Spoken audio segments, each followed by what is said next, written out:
قال رسول اللہ صلی اللہ علیہ وسلم انہا ستکون فتنۃ، ان قریب ایک بہت بڑا فتنہ رونما ہوگا۔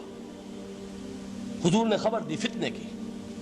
حضرت علی فرماتے اس پر میں نے عرض کیا، میں نے عرض کیا مل مخرج منہا یا رسول اللہ، اے اللہ کے رسول اس سے نکلنے کا راستہ کون سا ہوگا؟ دیکھیے یہ لکھا ہوا ایگزٹ، نکلنے کا راستہ، اور عام طور پر آپ نے دیکھا ہوگا بڑے ہالز میں یہ سرخ روشنی ہوتی ہے، اس میں اس کا اہتمام کیا جاتا ہے کہ اگر خدا نہ خواستہ کوئی حادثہ ہو جائے لوگوں کو معلوم ہو نکلنے کا راستہ کون سا، یہ مخرج ہے۔ حضور نے خبر دی کہ فتنہ ہوگا۔ تو دیکھیے میں ایک بات عرض کیا کرتا ہوں، ذرا توجہ کیجئے، ہمارا حال کیا ہے؟ ہم بڑے ریشنلسٹ قسم کے لوگ ہیں، یہ زمانہ ریشنلزم کا ہے۔ اگر ہم ہوتے تو کیا پوچھتے؟ وہ فتنہ کیا ہوگا، کیوں ہوگا، کہاں سے آئے گا؟ ہمارے سوال یہ ہوتے ہیں، کب آئے گا، کیوں، کہاں، کب، کیسے؟ ان سب کی حیثیت علمی سوالات کی ہے۔ بھائی کب آئے گا ایک علم ہے، کیسے آئے گا علم ہے، کہاں سے آئے گا علم ہے، لیکن اصل جو عملی اعتبار سے اہمیت والی شے ہے، بچاؤ کا راستہ کون سا ہوگا محمد الرسول اللہ، یہ بتائیے ہم۔ مل مخرج منہا یا رسول اللہ، حضرت علی نے یہ نہیں پوچھا فتنہ کیا ہوگا، کہاں سے آئے گا حضور، کیوں آ جائے گا، کب آ جائے گا، نہیں، مل مخرج منہا یا رسول اللہ، اے اللہ کے رسول یہ بتائیے کہ جب وہ فتنہ رونما ہوگا تو نکلنے کا راستہ کون سا ہوگا؟ اس کا جواب ہے، ارشاد فرمایا محمد رسول اللہ نے، کتاب اللہ، اللہ کی کتاب ہے وہ مخرج، یہ کتاب ہے کہ جس کو تھامو گے تو فتنوں سے محفوظ رہو گے۔ اس کے بعد آپ فرماتے ہیں فیہ نبأ ما قبلکم وخبر ما بعدکم وحکم ما بینکم، اس میں تم سے پہلوں کی بھی خبریں موجود ہیں، عاد اور سمود اور قوم نوح اور قوم ہود اور قوم لوط اور قوم صالح اور آل فرعون، یہ کون ہے؟ من قبلکم، تم سے پہلے، وفیہ خبر ما بعدکم، جو کچھ تمہارے بعد ہونے والا ہے اس کی خبریں بھی موجود ہیں، لیکن وہ کیسے ہوں گی؟ وہ بٹوین دی لائنز ہوں گی، وہ بین السطور ہوں گی۔ ان کے لیے انسان کو، آپ کو معلوم ہے کہ عبارت میں سطور ہوتی ہیں اور ایک درمیان میں ہوتا ہے، ان کے کچھ لکھا ہوا نہیں ہوتا۔ You have to read between the lines۔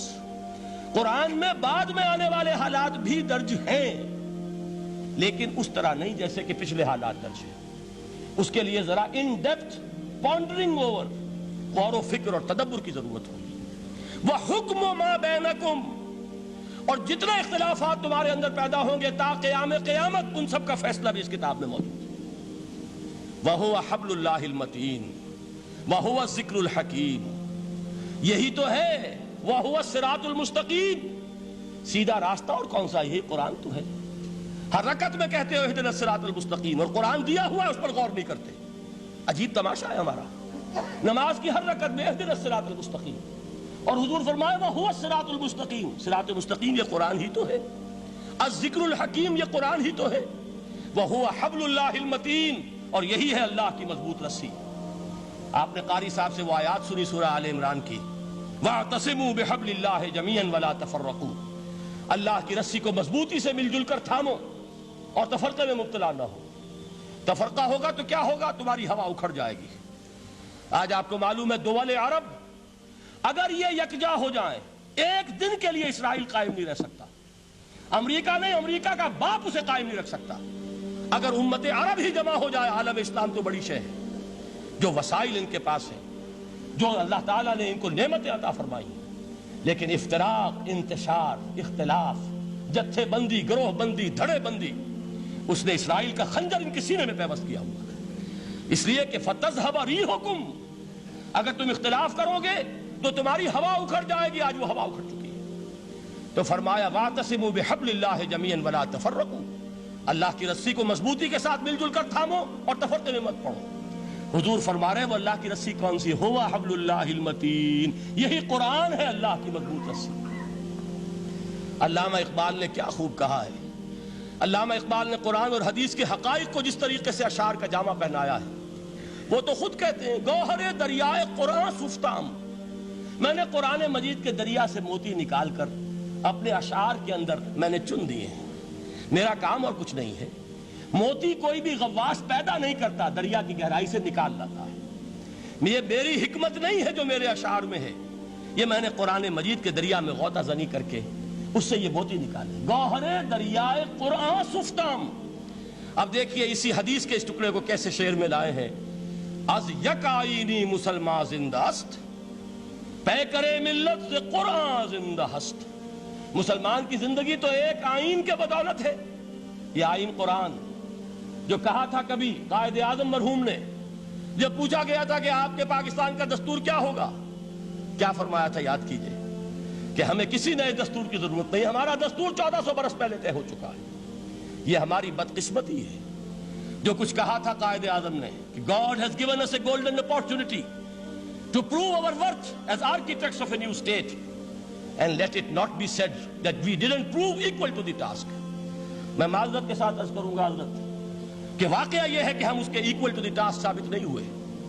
Quaid Azam کا دیا ہوا پاکستان آج دنیا میں موجود نہیں ہے، اس کا ایک حصہ اپنے نام سے دستبردار ہو کر بنگلہ دیش بن چکا ہے، اس نے اپنی تاریخ کو خیر بات کہہ دیا ہے۔ حالانکہ مسلم لیگ کی جنم بھومی ڈھاکہ ہے، 1906 میں ڈھاکہ میں مسلم لیگ نے جنم لیا تھا، اور اگر وہ صرف ہم سے علیحدہ ہوتا یہ گہرا صدمہ ہوتا، لیکن یہ کہ اس نے جب نام بدلا ہے در حقیقت اس نے اپنے تاریخ سے اپنے پس منظر سے استعفیٰ دیا ہے۔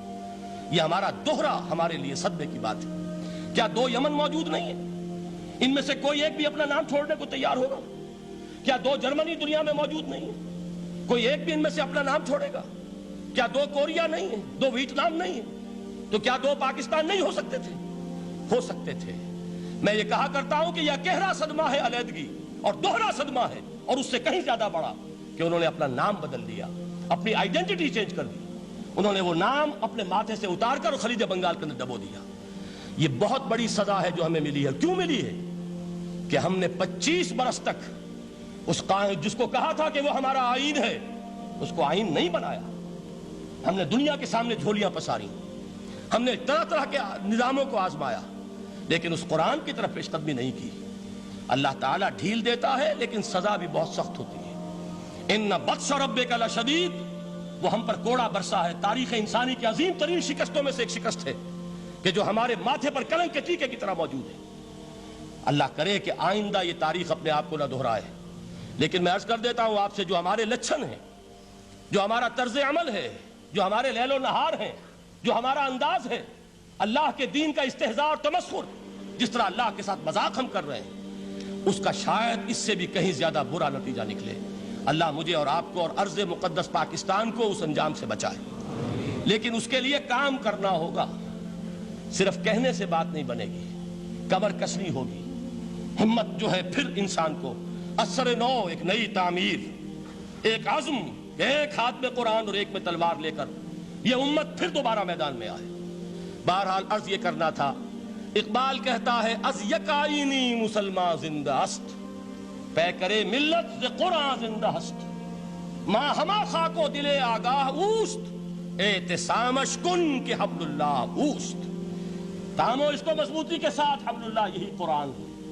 یہ یک آئینی اور پیکر قرآن کی زندگی، پیکر ملت کی زندگی جو ہے اس قرآن کی بدولت ہے۔ تو حضور نے کیا فرمایا؟ فتنے سے بچنے کا راستہ کون سا ہے؟ کتاب اللہ فیہ نبأ ما قبلکم وخبر ما بعدکم وحکم ما بینکم وہو الصراط المستقیم وہو حبل اللہ المتین وہو الذکر الحکیم۔ ایک 3 جملے اور سن لیجئے۔ هو الذی لا یشبع منہ العلماء ولا یخلق عن کثرت الرد۔ یہ قرآن وہ شے ہے جس سے اہل علم کبھی سیر نہ ہو سکیں گے۔ ولا تنقضی عجائبہ، اس کے عجائب کبھی ختم نہیں ہوں گے۔ یہ ہیروں کی وہ کان نہیں ہے کہ جو کبھی خالی ہو جائے کہ سارے ہیرے نکل چکے، اب مزید ہیرے نہیں ہیں، نہیں، علم اور حکمت کے ہیرے اور ہدایت اور حکمت کے موتی اس میں سے ابد الآباد تک نکلتے رہیں گے۔ ضرورت صرف کھودنے کی ہے۔ میں نے وہ لفظ استعمال کیا تھا، آج کا قرآن کھودنا ہوگا، آج کی ہدایت اس قرآن سے نکالنی ہوگی۔ قرآن جب نازل ہوا آن دی سرفیس، بالکل ظاہر وہ تھی اس کی ہدایت جو اس دور کے لیے ضروری تھی۔ ہمیشہ کی ہدایت اس کے اندر رکھ دی گئی ہے، اس میں مضمر ہے، اس میں چھپی ہوئی ہے، اس کے لیے تدبر کی ضرورت ہے۔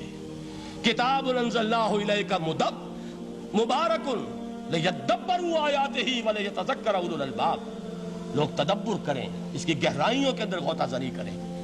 لا تنقضی عجائبہ، اس کے عجائب کبھی ختم نہیں ہوں گے۔ ولا یشبع منہ العلماء، اہل علم کبھی اس سے سیر نہیں ہوں گے۔ آپ کو سخت بھوک لگی ہوتی ہے اور کھانا کھانے کے تھوڑی دیر کے بعد اب آپ کا ہاتھ رک جاتا ہے، سیر ہو گئے، بہترین کھانا ہے لیکن نہیں کھا سکتے۔